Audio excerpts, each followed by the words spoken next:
Hey, welcome to the Life and Homes podcast. This is your host, Mike Bova. I have a very special guest in the studio with me, Rebecca Cavalieri from Gabler Real Estate in the Capital Region. Rebecca, thanks for joining the show. How are you? I'm good. Thanks for having me. How are you? I'm doing well. I was a little bit sick all week, but I'm doing better now. But I want to dive right in because, we're on a limited time. But Yeah. your journey into the real estate arena, talk about that a little bit. When did you get in and what did you do before that? Okay, so I have been a licensed real estate agent since 2012. Before that, I worked in social services. I worked down at the Department of Social Services, working with people who needed temporary benefits and food stamps and Medicaid. And I had bought a house that I was living in. It was a 2 to 3 family, legally a 2 family, but it had 3 units in it. And I was living on the first floor. I'd been there for about a year and a half, and the owner decided he wanted to sell. I didn't want to move again. I had moved too much in the last couple of years. So I decided to buy it. It was on 6 acres. I thought that I'd be able to put all these other apartments on the property and make all this money in real estate. And so I ended up doing seller financing. I used an attorney that the seller recommended. I didn't have a home inspection. I had no idea, what the importance of any of that was. So I just kind of skipped all of it. And then after I closed on the property, I found out that 2 of the 6 acres were wetlands, and they don't count as, in the amount of land for how many units you can have. Wow. Also during the transaction, I found out that it was legally a 2 family, and I thought I was buying a 3 family. And I was just kind of told that, that doesn't matter, which obviously it does. Sure. And then I found out, if I'd had a home inspection, I could have asked the seller to help remove all the asbestos tile in the basement. There ended up being this massive, they called it a clean fill, but it was like piles of styrofoam and metal tanks buried in the backyard. There were just so many things that, I had no idea that there was even any recourse if I wanted to do something about it. Okay. And then I was really upset when I realized that I wasn't going to be able to do the rentals. I thought it was going to be this big income producing property.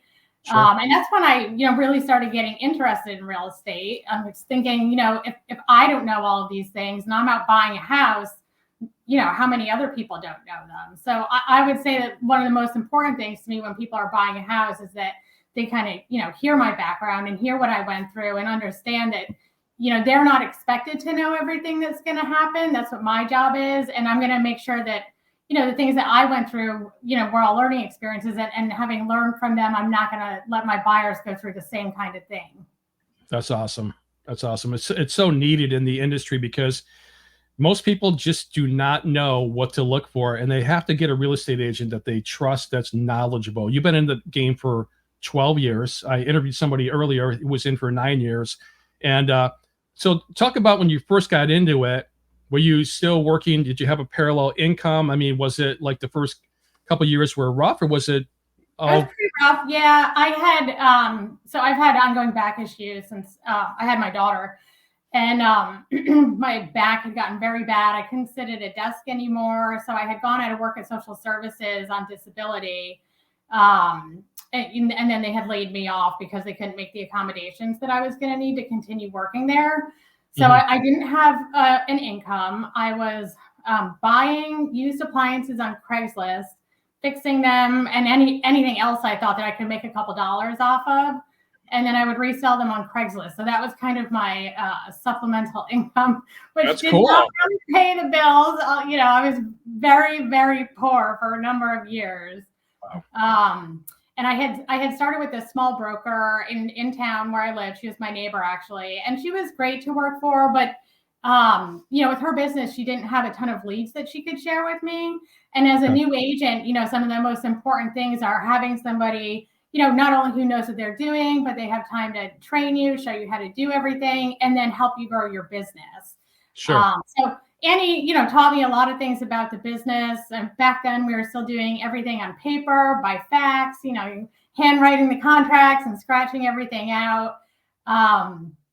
but then I got pregnant with my son, who's now 9, and I was, I just felt like I really needed to go somewhere. I was going to make some money. So I moved to another local brokerage who had promised all these leads and at least $75,000 a year in income. And, there were leads, but they were just not, they were kind of leads that just didn't really go anywhere. Sure. So, Yeah. Not qualified. yeah. So I had seen this post on Facebook from Judy Gabler, the woman that I work for now. She was looking for an assistant, like somebody to work her buyers with her, and then also do some of her paperwork and just kind of help out in the office for 20 hours a week. So I decided to try that, get some regular income going, stop selling the appliances. I had to get rid of my truck and get a small car because driving around in a Dodge Ram is really not the best. Did it have did it have a Hemi? Oh my God. No Hemi. It was a quad cab though. I did really like driving it. It just wasn't good for work. Yeah. So I started working with Judy, and after maybe a month or two, she started passing me some of her clients because she just couldn't handle all the buyers she had. And I put 10 buyers under contract in 10 days, and we fired me as the assistant. I probably wasn't a good assistant anyway. That's not really my forte. I'm much better at selling things and knowing things and, than handling all the paperwork all the time. So, she hired somebody else to take over that. And that year I did 40 deals, and it's just kind of grown since then. So when did you go into it full time? What year was that? Well, I mean, the appliance stuff was, whenever I could find something. So I didn't really have something that was regular full time. So I was a full time agent, before I had my son, the whole time. Like, any time that I could spend in real estate, I would. I just didn't have the clients to really take up at least, 50 to 60 hours of my life every week. So I would say like 2015, that summer, that fall is when I really started getting busy and full time and a half. So, and that's what we've done since then.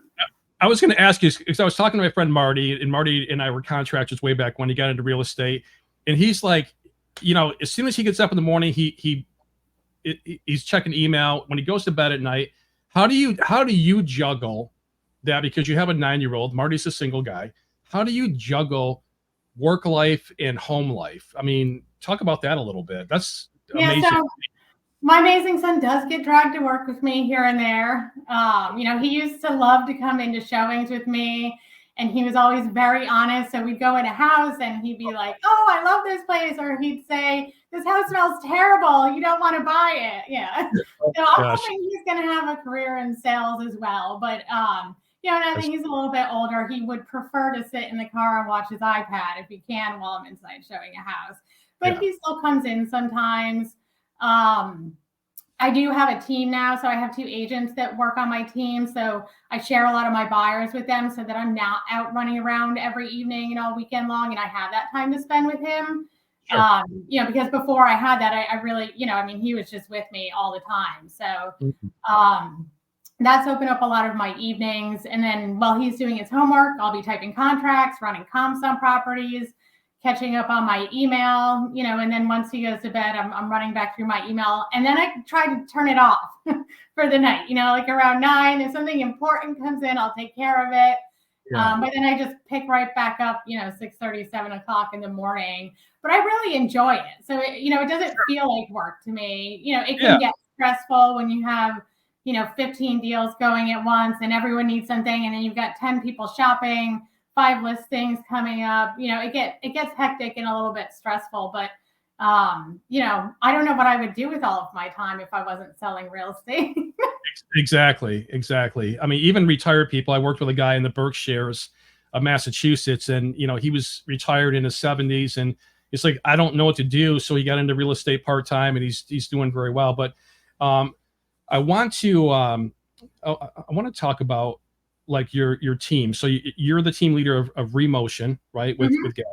And so tell me a little about the team dynamic and so I know some people are on their own, some people are with the team. What is that like, has been like for you? I know you're passing off leads to them to free up some time, but let's talk about being part of a team, which a lot of people aren't. Yeah. So when I first started hearing about teams, I didn't really like them. Like I didn't think that that would be the way to go. You're not getting, all the publicity, for yourself. It's all going for the team. But Judy, my broker now, she started as a team. Okay. And that's kind of where I got into the team atmosphere and really started to like it. Like it felt like I was part of something while doing my own thing. Kind of like an anchor when you're out there running around doing all this stuff. Plus, you have people to help cover showings for you if something comes up or your child's sick. So I had moved to Asheville, North Carolina in summer of 2019. And I ended up, I figured I'd give it a year. I always wanted to be down there. I've always loved it. I got my broker's license down there and I started working on a team down there, just trying to like emulate what I had done up here. And then about 8 months into living there, COVID happened. Mm. So, and New York and North Carolina were pretty similar where, sometimes at first we weren't allowed to show, then we could show, then it was by video only, and they kept changing things. But it really gave me the opportunity to be able to work in both places and build a business in both places because I could do so many things virtually. But during that time is when I was basically sharing all of my clients with other agents in the office. So it looked like I had half the volume that I did. I couldn't say I was a top producing real estate agent that year because I think I only did 4.5 million the first year I did that. So Judy helped guide me into, starting a team and doing it that way. So that's what I did. Summer of 21, I ended up moving back. Everything had, really started to reopen, but my son and I had been down there for 2 years and we had met some people with everything being shut down, it just kind of felt very lonely, Sure. So I do actually still work in North Carolina. I have a small team down there as well. Awesome. Just mostly referral stuff and repeat clients. But when I came back up here, I decided to really focus on having a team up here and utilizing them. So I have 2 agents that work with me now, Luke Deiger and Michaela Norris. Michaela just came on a couple months ago. Excuse me. So she's working with me on all of my listings so that, I've got her coming to as many listing appointments as I can, just helping me get the paperwork done. And then, you got to run out and do the lockbox. You got to bring out the brochures and all of the other things that I'm doing. It's not always convenient for me to drop what I'm doing and do that. So Michaela helps with all that stuff. And then, she has her own clients that she represents. And then with her and with Luke, I have buyer leads that come in on my listings all the time. So sometimes I'll call them and qualify them and then hand them off to one of the agents. Sometimes I just pass the lead right over to them, and they've got to do the qualifying if I'm super busy. But then even with my past clients and, repeat business clients, I'm bringing them in to help me because especially in the competitive market we're in right now for buyers are making offers on 3, 4, 5 homes before they finally get a home. Wow. So you're doing 3 to 5 times the work that we were doing, 5 years ago. Wow. So it helps them grow their business. If it's a lead that I give them, that's their client for life. If they decide to leave the team, they take that client with them. Okay. I want my agents to grow their business and be successful and enjoy doing what real estate as much as I enjoy it. So yeah, well, you touched on something that I want to just we don't have a lot of time in this first segment, but I want to just touch on something real quick. You mentioned COVID. You mentioned doing videos. Is that, I know you're huge into videos. You have amazing videos. Is that when you really started to do the whole video thing, or were you doing videos before that? I wasn't. And that's not even really when I started doing the video marketing. So I would say, so the COVID videos, a lot of people started using Matterport to do virtual tours.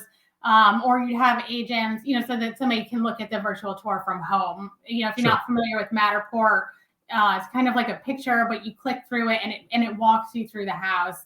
And there are a couple other programs that do that as well. So we were, we were doing a lot of that on listings. But then for showings, either, myself or somebody from my office and then someone from my team might just have a buyer on a FaceTime call on their phone, and we're walking through the house, showing them everything that we can. Because they couldn't even get in for a showing until after they decided they wanted to buy it from the video. for a little while anyway. But yeah, so then I had done some virtual open houses, and I was just honestly very uncomfortable being on video. And about this time last year, I got a reach out from someone that the American Dream TV show. Right. And they asked me, to come to this meeting. I didn't know what it was about. So, I went and I listened, and I was just like, oh, I want to do this. And having joined that, because it's not just life, or it's not just real estate, it's mostly a lifestyle program. So when I do the episodes, I'm interviewing business owners, and then maybe I'll show a little bit of real estate.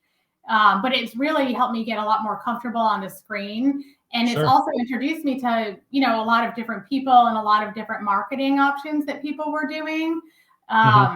So, some of the agents that I follow are doing videos, that are like mine. I will not say I have reinvented the wheel, because I am certainly trying to emulate someone. But that's really what kind of pushed me into it. And this one agent I follow, she's down in Arizona. She had said, I don't care if I'm listing, like a $40,000 piece of land or a $2 million property. All of my clients are going to get the same marketing. I'm offering for everyone. So that's what I'm going to do too, and that's what I've been doing. That's awesome. We'll talk more about that when we in the next segment. But for everybody who's listening right now, what is the best way? And I'm going to put it up on the screen here. Sure. I want people to be able to get a hold of you. If you were in the Albany Capital District, the greater Albany area, which is a lot. Okay. Yes, I work, an hour from Albany. So Saratoga, Green County, Cavalieri.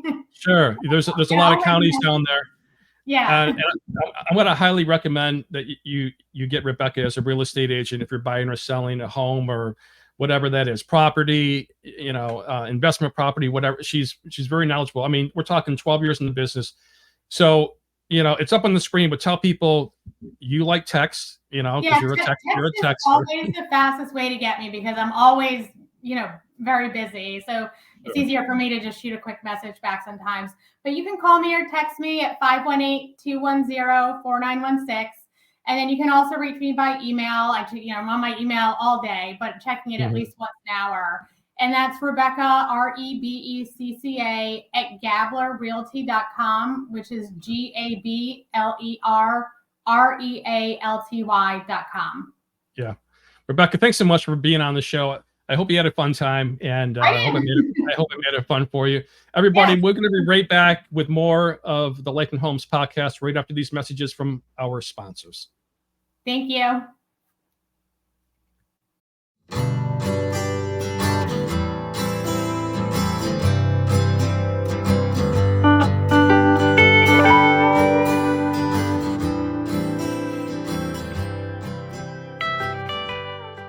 Introducing Life and Homes Weekly, a new free email service that delivers to your phone exclusive money-saving coupons on local lifestyle and home products and services with up-to-the-minute real estate information.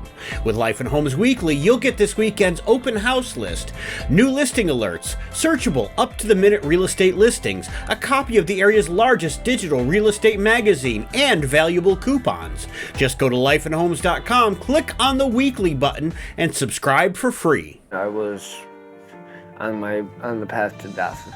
Since coming into the mission, I am completely sober and enjoy every day that I'm alive. One thing that the mission has done to set me up for success is giving me hope that I can actually get my kids back. I used to see myself as worthless, and I always thought that's all I'd ever be.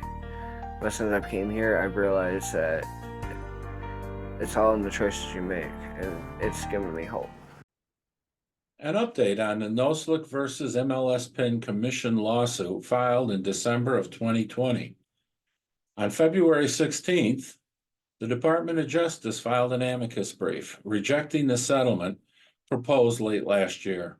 While the judge does not have to follow the DOJ's recommendation in this case, the brief does indicate what the department is looking for in any resolution. Apparently, the only acceptable outcome seems to be a complete separation of the seller and the listing broker from offering compensation to the buyer broker, a process known as decoupling. The Department of Justice pointed out that federal law allows the buyer to ask the seller to pay their agent's fee through the negotiation of the purchase offer. The decoupling would allow the buyer to directly negotiate with their agent. The Department of Justice believes that will lower the cost of commissions and the cost of purchasing a home. In the brief, the Department of Justice suggested that some buyer brokers might begin to offer hourly rates, flat fee structures, and tailor their services and fees to meet a given buyer's wants and needs. Early in the Biden administration, the federal government was directed to find ways to lower the cost of buying a home in this country and reduce real estate commissions in the U.S., allegedly the highest in the world. It appears that the Department of Justice is working towards that goal. Through injunctive relief, more litigation, or action by the Federal Trade Commission, we are likely to see disruption in the current buyer-broker compensation model. Have a good day.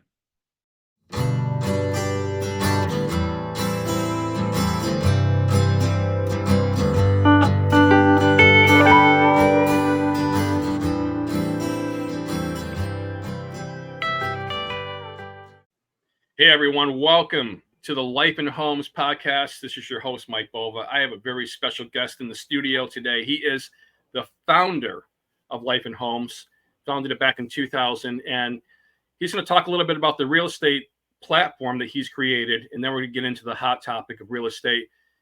Hey everybody, welcome Dave Lisi to the show. Dave, welcome to your show. Thank you, Mike. I'm looking forward to this. Absolutely. So tell us, everybody, about the platform you've created, the Life and Homes platform, and then we're going to dive into the hot topic of the NAR DOJ lawsuit. Okay. So my background is in advertising and marketing. And about 20 years ago, I saw a need to use different media channels to dispense real estate information into a community. So I started playing around with a print product that we developed called the Life and Home magazine. Maybe you've seen a lot of that around town. Mm-hmm. And we did that fairly well for many years, but as we all know, things change.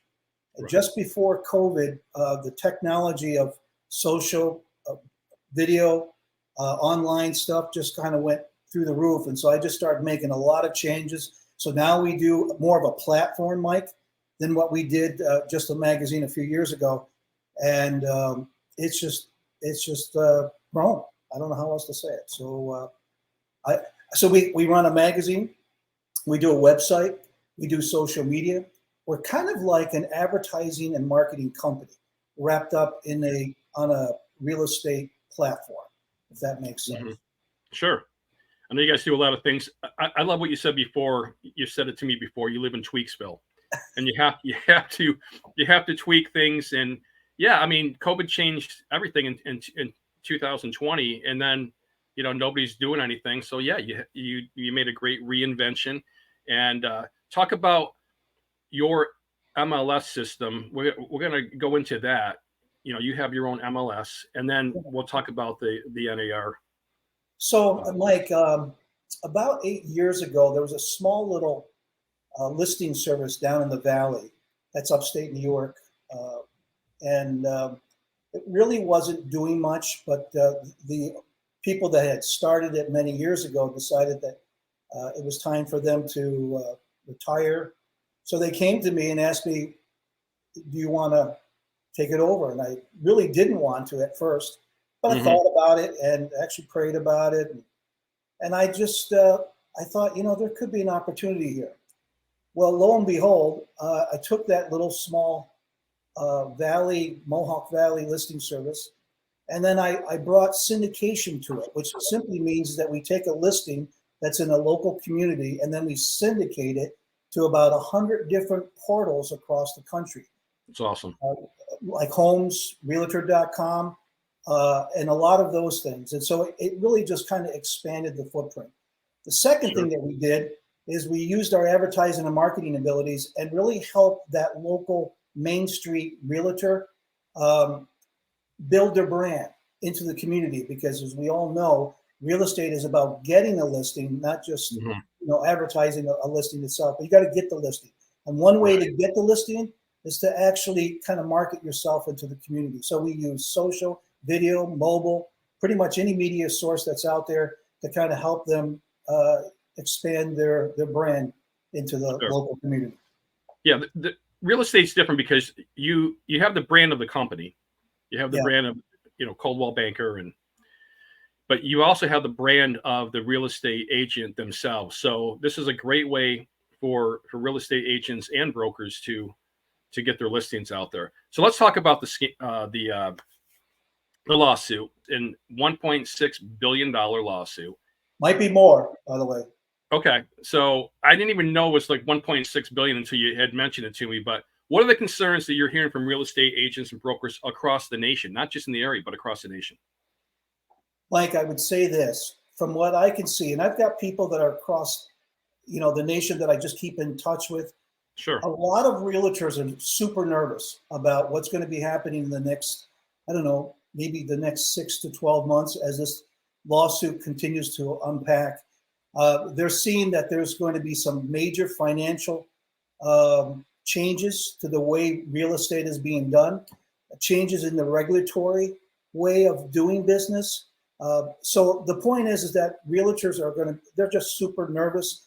The other thing I've noticed is that MLSs that are connected to the National Association of Realtors, the NAR, yeah, that could be very problematic because there seems to be, and again, I'm not an expert per se, but there seems to be copycat lawsuits starting to happen that are attached to the main NAR DOJ lawsuit. So, in fact, I was just talking with somebody out in the Syracuse market a couple of weeks ago. There's a couple of brokers in that market that are just a little bit nervous about being connected to the local MLS that's connected to the NAR. So you have a host of problems like that. And in the heart of the lawsuit, I want to just bring this to your attention. Mm-hmm. This is what I see is that the problem that it's in the heart of the lawsuit is that should a national organization really control a local MLS system? I don't know how else to say it. Yeah. And the answer that the DOJ is saying, no, that shouldn't happen. But, and so right now the DOJ looks like they are doing what they're doing, and it's creating a lot of havoc. The other thing I'm noticing is that there's going to be significant changes in the way legal transactions are going to happen as well. So I think pretty much all of those things, and here's the point that I think the key point that I think everybody should know is that if you're a real estate professional in this marketplace that seems like it's ever changing, you totally need to stay informed of what's going on, and you need to adapt. If you're going to make it through, I've been doing this for I've been doing it more than my business, but I've been doing it for probably the last 30 years. What I've noticed is that the realtors that don't change with the time and the season in the marketplace, they won't be around the next season. They just won't. And I've seen that hundreds of times. And the ones that I think that are going to make it through, the realtors, they're going to get informed. They're going to get the information that they need, and then they're going to adapt to it. And as if they do that well, they'll be fine. It's great advice for real estate agents. Stay informed, because one of the things I used to hate when companies would say this is business as usual. Is you can't do business as usual because everything is changing, especially with the real estate industry. So you touched on a little bit when you said that you talked to some people out in Syracuse and they're concerned.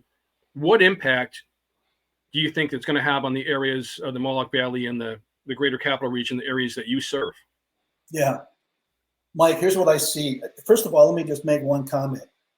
Just know that this lawsuit will, in fact, affect our local real estate community, the dynamics of our real estate marketplace. Okay. You don't have to guess whether or not it will. It will totally do it. It's going to be, there's a concern that I'm even hearing in the local Mohawk Valley, we're in two markets, by the way, in particular. We're in the Utica Rome market, upstate New York, and then we're also in the capital region over there near the Albany market. And there's already chatter that I'm hearing from the local realtors and professionals, a shift in that supply and demand. that's going to affect certain things about the real estate activity. I also am hearing that consumer confidence is getting a little bit, I wouldn't say unstable, but I know people are watching whether or not this is actually having an impact on the stability and reliability of the local market. I think it's going to, on some level, because people are just getting a little jittery. There's also talk about decreased transactions happening because of it. They just feel like there's so much turmoil, and I don't know if you guys know this or not, but not everything's been decided yet. Everything is still being decided, and there's more things to happen with this lawsuit. And because of that, there's just uncertainties, and because of that, I think people are a little concerned. Property values. I thought this was interesting when I was doing a little research for this topic today, this podcast, Mike. Property prices could drop a little bit because people are hesitant about moving forward. That might be that the price points could come down a little bit. So there's no doubt about it that this is going to affect us in many different ways. It's going to affect the way that we do business moving forward. And I think the key takeaway is that A, it's going to affect us. B, we've got to be proactive in strategies and education to help the general public understand that these changes are coming and settle them, and then move forward and grow the real estate market as we move in the next year. Sure. We're going to extend the time a little bit because we had a time allotted for the segment, but this is so interesting. We have to get into like one more question. So as a real estate platform, you guys have a plethora of things that you do, including being an advertising agency.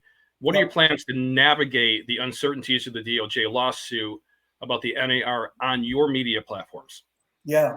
So being that we're a news media and publishing company and an advertising company as well, we have like a little small editorial board that we've been talking about this lawsuit. And we've almost taken it upon ourselves to say, we need to deploy good information and timely information into the community if we want to help, settle things down a little bit. So as a Life and Homes MLS editorial strategy, we're going to deploy articles, podcasts. We're going to do webinars, if you will, just to try to inform the general public and even some of the real estate professionals about what's coming down the pike, how we can maybe prevent some of the startling information or the new processes that are going to be unwrapped here shortly. Just control editorially some content that would be help to lessen the issue as we move forward. The other thing we want to do is the need to bring expert people into the conversation on this platform, like legal experts or professionals that have an interest, a stakeholding in the real estate community, and pick their brain on how the new law and the new procedures are going to actually affect things moving forward. The other thing I want to tell you guys is that Life and Homes MLS is not connected with the NAR. So we're not attached to the National Association of Realtors. And because of that, we're kind of like in a unique position. All that stuff that's coming down, that really won't affect us per se, because we're not connected to that national organization. But what we thought we would do is hook up with other media alliances in the area and just bring together a oneness of media that would be able to have like forums or maybe even like a little mini conference or meetings in the area that just could bring attention to some of the local concerns that we have, and then dispense the information out through the different media channels.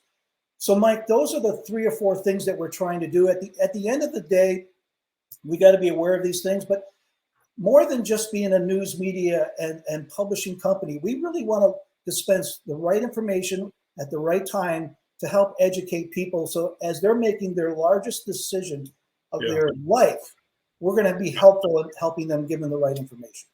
So in close, how can real estate agents and real estate brokers contact you to be a part of your MLS system? So what is the best way for people to contact you, and what is the cost talk a little bit about that, and then we'll close out the show.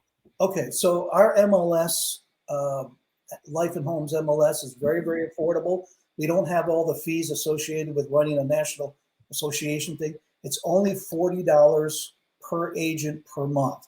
Wow. And what you get, there's a whole bunch of things you get, but the two main points is that you get syndication of your listings out to the world, and then you get advertising and marketing privileges. And that includes being a vlogger. If you like vlogging in a community and talking about your community, and you want to message that out, we can help you. That's all included in the $40, so it's very affordable. The best way to get a hold of me is just call or text me on my cell. It's 315-269-8469, and let me know who you are, and I'd love to keep this conversation going. Absolutely. Well, Dave, thanks for being a part of the inaugural podcast, and it's so informative. We're actually going to do another session with you in a little bit. We're going to talk more about the lawsuit and the impacts it's going to have on the areas that you serve. And thank you so much. And we'll be right back.